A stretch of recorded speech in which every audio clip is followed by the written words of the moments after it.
Tara, Kabinte, Ligo Ride.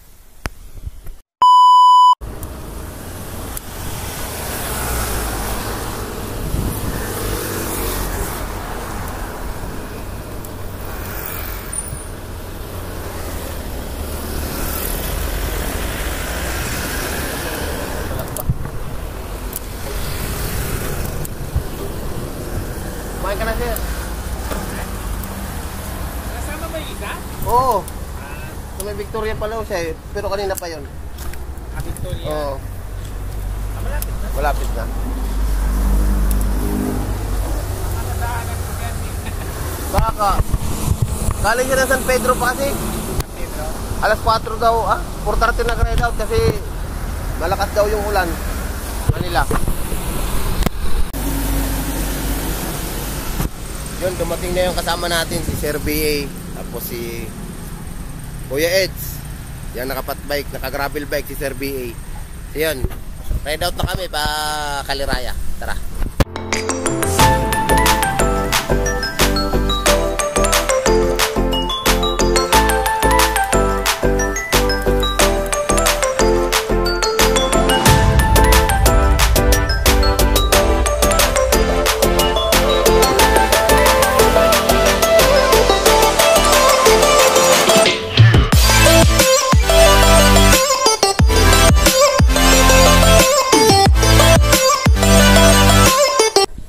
Katadjak, dito na kami sa papuntang cave.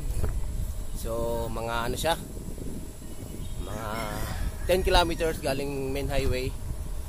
Sabi nung mga lokal dito ay simentado na hanggang dun sa may jump off papuntang cave. So yun, tara.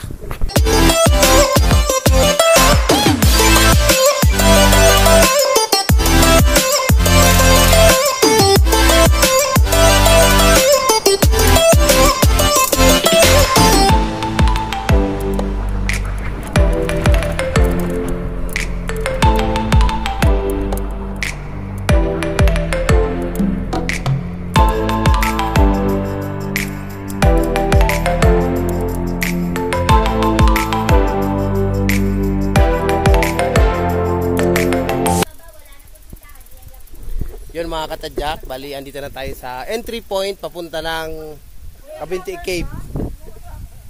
Magbabayad ka muna ng 15 pesos bawat isa, environmental fee, maghapon na yon. So salamat kay Kalbong Vlogger sa pag-guide sa akin. Oo. Tara. So yun mga katadyak, bali yung rough road part papunta ng Kabinte Cave, yung tinatawag nilang Kabinte Cave Trail, ay simentado na siya. Ayos, nung pumunta kami dito, hirap na hirap ako dito. So shoutout sa Bike Quest yung nakapunta dito noong 2021 or 2020 yun, nakapunta dito. 2021 yun. So trail pa to, masyadong trail, talagang makakalula ang trail dito. Hirap na hirap kami ngayon, no? Ang ganda na. Ganda na ngayon, no? Simentado na siya, kaya hindi na mahirap pumunta sa trail dito, mga katagsak. Ganda na.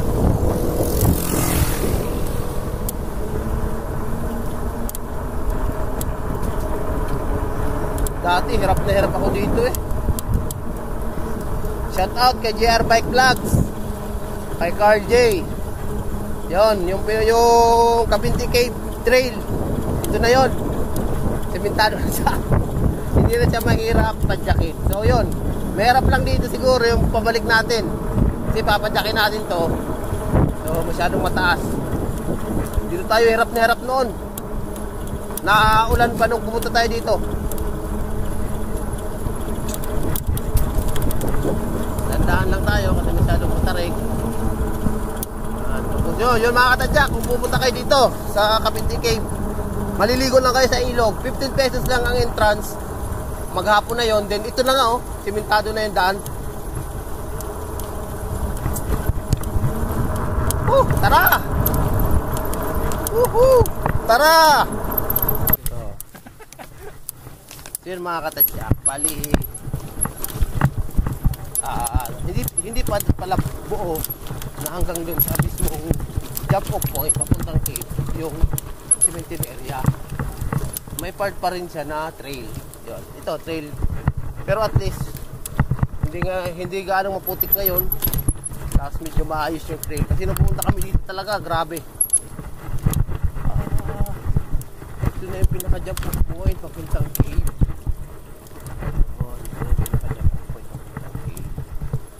So, ibig sabihin na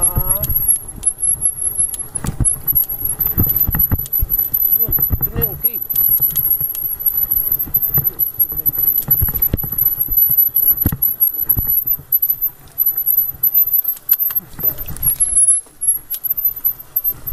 Dito may ilog din. Ayan. Ayan, may ilog. Tapos dito yung papuntang cave. Alam ko dito yung papuntang cave. So, kahit pa paano, maganda na yung trail niya. So, kahit paano mga katadyak, maganda na yung trail niya. So, yun. Ayun na yung ilog na liliguan natin. So, ilog. Pero nandun yung cave. Tatanungin ko sila kung saan nila gustong maligo. Pero, yung papuntang cave ay nandun. So, doon tayo pupunta. Kung gusto nilang maligo dito, pwede rin. Yan na yung Lalangawan River. Maganda dito mga katadyak. Punting trail na lang yung pupuntahan mo. Then, pwede ka na maligo sa ilog. Tara! So yan mga katadyak. Bali, andito na tayo sa Lalangawan River. Yan si kuya, nag-guide siya. Pagpapasok ka ng cave dito, kukuha ka pa ng permit. Tapos magbabayad ka sa guide bago ka makapasok. So, range lang ata na 200 plus yung entrance papuntang cave. Then, 800 ata ang guide. Diyan tayo maliligo mamaya sa Lalangawan River dito. Medyo mahina yung agos niya pero ayos na, maganda na. Kasi ano, ang linaw ng tubig niya. Ayan si Kuya Eds. Ayan. Kuya Eds oh. Binti cave yan.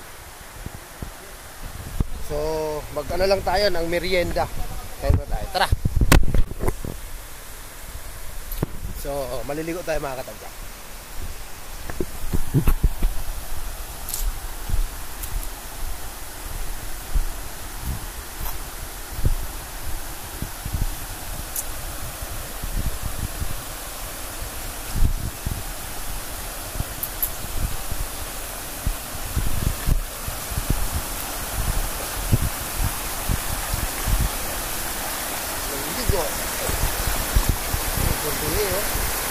Ayos, ayos.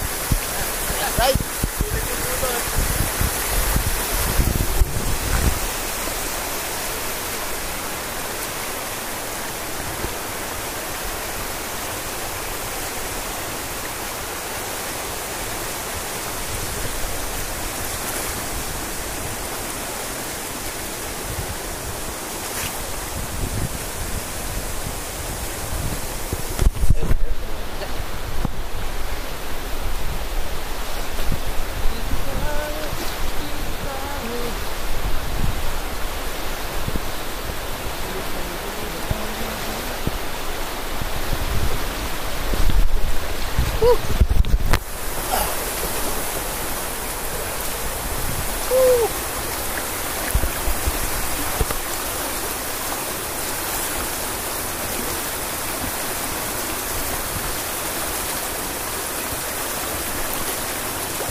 Ang linaw ng tubig dito mga katadyak. Punta na dito sa kabila.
Yan mga katadyak, kung maliligo lang kayo dito sa Lalangawan River. Yan, ganda dito. Ito yung medyo taas ng Lalangawan River. Pwede ka lang dyan maligo. Yan, may mga puno, hindi ka anong mainit. Kung gusto mo maglangoy-langoy, doon naman. So, pupunta tayo doon. Ano? Hindi na ubos ang tubig. Lagaslas. Mano ang lagaslas niya. Malakas yung lagaslas niya. Dito kasi sa Lalangawan River, umulan man o summer, hindi siya naubusan ng tubig. Yan ang kagandahan dito. Pero pag maulan dito, lumalaki yung tubig niya. Tara. So yun mga katadyak, bali magsasaing na tayo. Dito tayo sa ilog maghugas ng bigas. Kuya, maghugas ng bigas!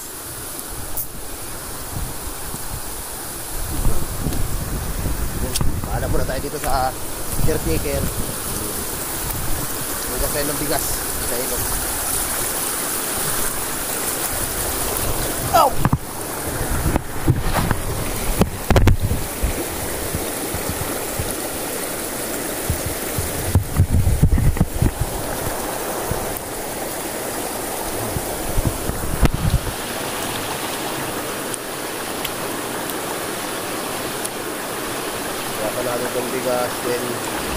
Hugasan natin itong bigas, then dito na rin tayo kukuha ng pansabaw.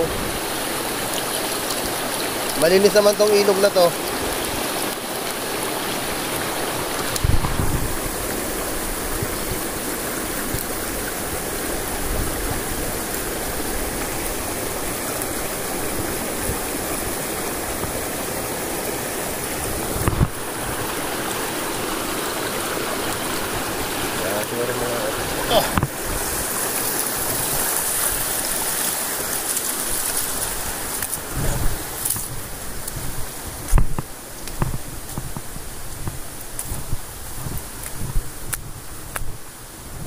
Bago tayo umakyat, may maabang ahon yun. Kakain muna ang kanin.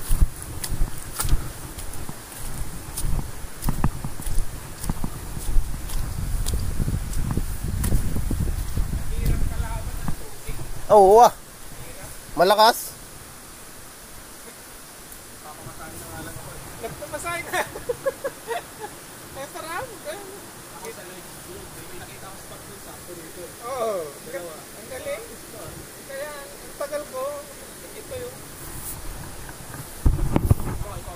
Ayos pa.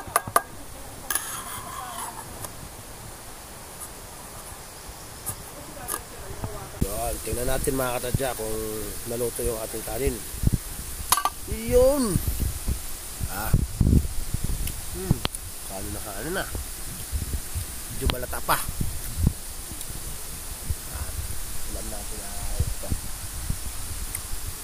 Argentina, baka naman. Naabutan pa namin sila eh. Yung umahon sila. Oo. Tapos binidyo ko dun sa sa gitna ng yung talagang matarik na. So yun mga katadyak, nagpe-prepare na kami ng gamit. Akit na kami ulit punta sa main highway. So maganda dito sa Lalangawan River yan. Pwede kang maligo dyan.